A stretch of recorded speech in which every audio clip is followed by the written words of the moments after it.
Welcome back to Tipping Point. I'm your host, Kara McKinney. Last week, 4 children were brutally stabbed at a park in Annecy, France, but despite claims in the media that the suspect is a Christian, he may actually be a 31-year-old Muslim refugee from northern Syria who had been living in France and lying about his identity. The suspect, who reportedly went by a fake Christian name, allegedly stabbed the kids 11 times in total, and thankfully those kids are expected to survive. As for the alleged attacker, whose real name is reportedly Selwan Majd, he's under investigation for the attempted murder of these young kids, all of whom were between the ages of 22 months and 3 years old. Responding officers say they found the suspect at the crime scene with a jackknife and a Swedish driver's license in his possession, in addition to a cross and 2 Christian images, which might have been used to disguise his true self. Some local residents say he was living at the attack site and had previously requested asylum status in France before moving to the country last October. But his application was denied this month because he already had asylum status in Sweden. Join us now to discuss is Raymond Ibrahim, the author of Defenders of the West, the Christian heroes who stood against Islam. Raymond, thanks for being here tonight.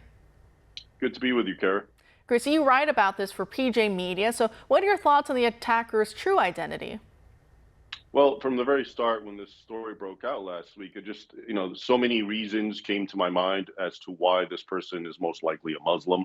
And to just give you them real quick, first of all, his name, his given name, the Christian name is Abdul Masih, which means devotee of Christ. It's a very Christian Arabic name, but it's also a very rare name. And the reason being, because if you're a parent living in Syria or Iraq or Egypt or any of these countries, calling your son Abdul Masih, or servant or devotee of Christ, is like putting a bullseye in his back and making him stand out in front of radical Muslims, which are many throughout that region. So historically and traditionally up until now, Middle Eastern parents who name Christian ones who name their children give them very neutral Arabic names like Yusuf or Ibrahim. So immediately the name just struck me as someone who's trying real hard to convince European officials that he's a Christian.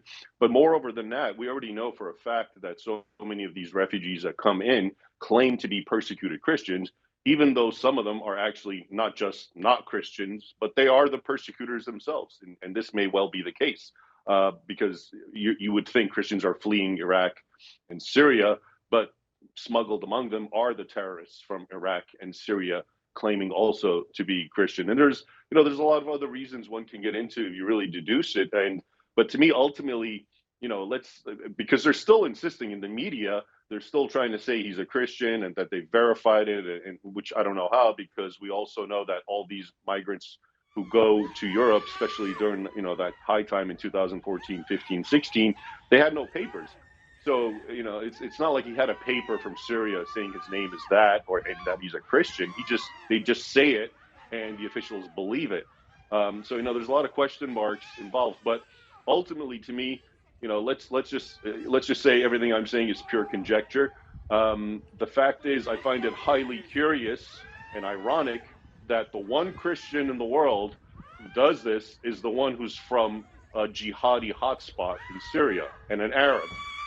So, at the very least, what one can conclude is if he is a Christian, this man was very much molded by Syrian Islamic jihadist atmosphere and background, because we don't see Christians saying, and very visibly, and this is another reason, it seems he was very, it's almost like theatrical what he did. He held the cross and he started screaming Jesus' name, and you can see him looking around almost like he wants people to see him doing that. So a lot, but like I said, why isn't it, if this was something that a Christian did, why wasn't it a French Christian or a European Christian or an African Christian or an Asian Christian? Why is it the one Christian from the nation which is primarily Muslim and which does this sort of thing all the time in Europe, engage in terror and attack people randomly? So, I think that, the dots speak for themselves when you let them get connected in your mind. But again, the official story, according to the officials, is he's a Christian. It's almost like, I think, who was it? I'm forgetting if it was C.S. Lewis or not, with the liar, lunatic, or Lord when it comes to assessing Christ. Obviously, Lord would not be in the realm of possibilities here, but lunatic or liar. I mean, here in the States, whenever you see an attacker who says, I'm Jesus, or in the name of Jesus, they're really out of their minds. They're very, very crazed and bizarre.